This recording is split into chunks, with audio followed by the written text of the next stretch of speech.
Saudara, rekapitulasi Pilgub Jakarta telah rampung di tingkat kota dan kabupaten dengan hasil pasangan Pramono Anung Rano Karno meraih 50,07% suara. Berikut informasi lengkapnya.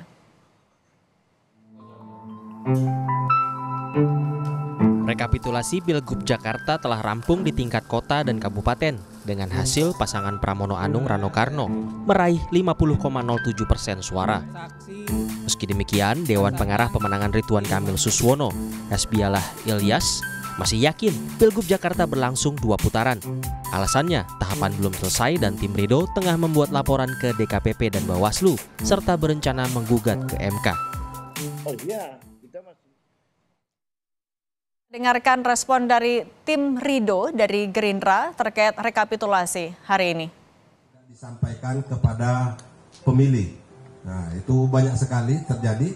Misalnya di Jakarta Pusat, itu ada 24 kasus yang kami temukan. Kemudian di Jakarta Barat, itu ada 14 kasus yang kami temukan. Di Jakarta Utara, ada 40 kasus yang kami temukan ya menurut catatan kami. Kemudian di daerah Jakarta Timur ada 80 kasus yang C6-nya tidak terdistribusi. Kemudian di Jakarta Selatan itu ada 9 kasus yang C6-nya tidak terdistribusi.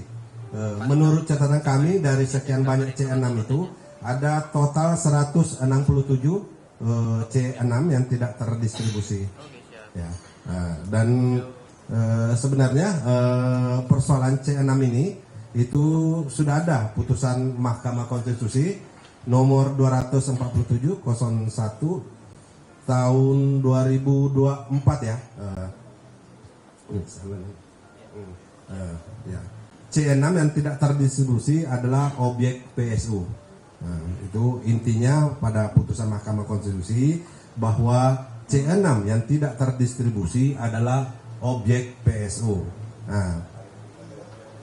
Ini sudah kami laporkan, ada teman-teman itu, ternyata sampai saat ini Panwas ataupun Bawaslu DKI tidak melakukan PSU di beberapa TPS yang C6-nya tidak terdistribusi dengan benar. Kemudian yang kedua, ada lebih dari 80 laporan yang telah dilakukan baik oleh relawan, baik oleh masyarakat luas ataupun tim sukses yang ke Bawaslu, dilaporkan ke Bawaslu, namun hingga saat ini tidak jelas perkembangannya. Kami belum mendapatkan update dari Bawaslu terkait sekitar 80 laporan masyarakat yang kami masukkan ataupun relawan yang masukkan ke Bawaslu DKI. Di antaranya intinya yang 80 ini adalah persoalan DPK ya, daftar pemilih khusus. Itu ada yang tidak sesuai TPS-nya. Kemudian dugaan pemilih mencoblos lebih dari 1 kali. Kemudian salah coblos tidak sesuai TPS. Kemudian domisili pemilih beda provinsi maupun pemilih domisili namun tidak terdaftar di DPT.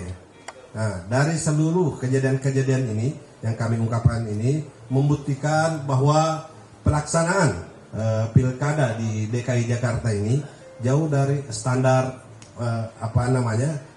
kualitas yang sangat kita harapkan ya, berbeda dengan beberapa daerah-daerah lain, sehingga kami secara tegas dan menyatakan bahwa dalam pelaksanaan pemilu kada di tingkat DKI Jakarta ini pelaksana pemilu baik KPU maupun Bawaslu itu tidak profesional ya.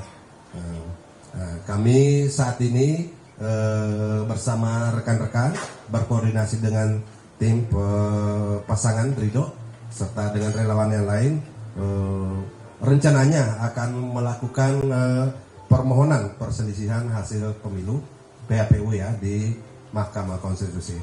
Sekian yang kami ungkapkan. Mungkin dari teman-teman ada yang ingin menambahkan? Baik, izin menambahkan Bapak Sekretaris. Berdasarkan yang kami sampaikan, poin-poin yang disampaikan Bapak Mutasyir tadi, kami dari keadaan pelanggaran tersebut di atas, maka kami patut mempertanyakan ketidakprofesionalan dari Bawaslu dan KPU DKI Jakarta dalam pilkada hal ini. Jadi semoga masukan-masukan kami ini juga nanti dapat dijadikan catatan-catatan ataupun perhatian dan pertimbangan oleh KPU DKI Jakarta sehingga pilkada di Jakarta ini dapat berjalan dengan jujur dan adil. Jadi jangan sampai adanya kecurangan ataupun adanya sesuatu yang terjadi. Gitu saja mungkin saya sampaikan.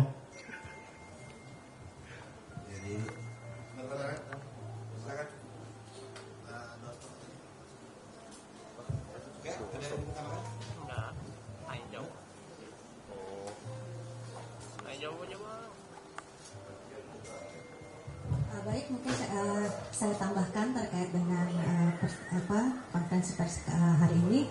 Ini kami sampaikan beberapa contohnya di Jakarta Timur.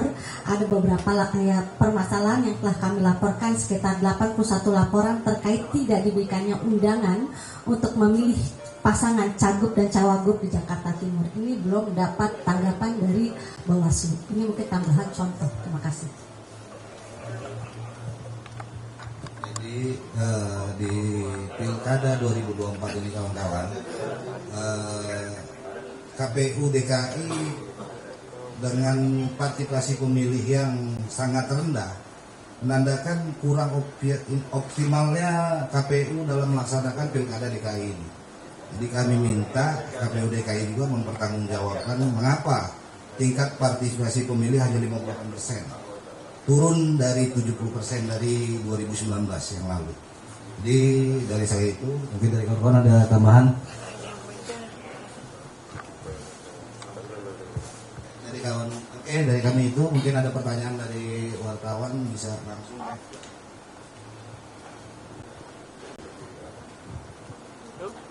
Oke.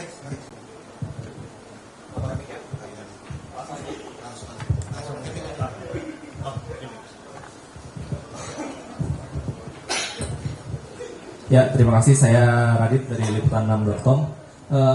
Dari hasil atau dari pantauan yang sudah dihimpun datanya tadi, seberapa signifikan sih data dari internal tim Ridho atau dari DPP Gerindra yang bisa berpengaruh terhadap suara Ridho? Tadi kan disebutkan ada sejumlah TPS yang harusnya PSU begitu ya.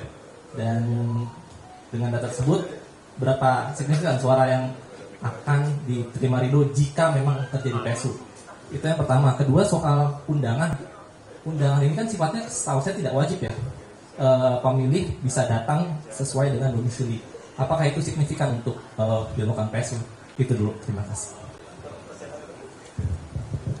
Jadi kalau menurut kami untuk masalah signifikansi suara itu bukan hak kami. Kita kan memperjuangkan hak-hak pemilih. Dan undang-undang yang mengaturnya bahwa dengan tidak adanya undangan C6 itu kan masuk dalam objek sengketa PSU yang hasilnya seperti itu. Dan kita kan hanya menjalankan proses hukum, bukan kita yang menafsirkan signifikansi suara gitu. Nanti di pleno kita dengar gitu loh kan bagaimana hasilnya, kan kita juga semua belum ada yang tahu, hanya berdasarkan quick count dan rilis gitu loh kan. Jadi tunggu dari KPU bagaimana. Tim pemenangan Ridho dari Gerindra menyampaikan dan sekaligus memastikan akan mengajukan gugatan pilkada ke Mahkamah Konstitusi.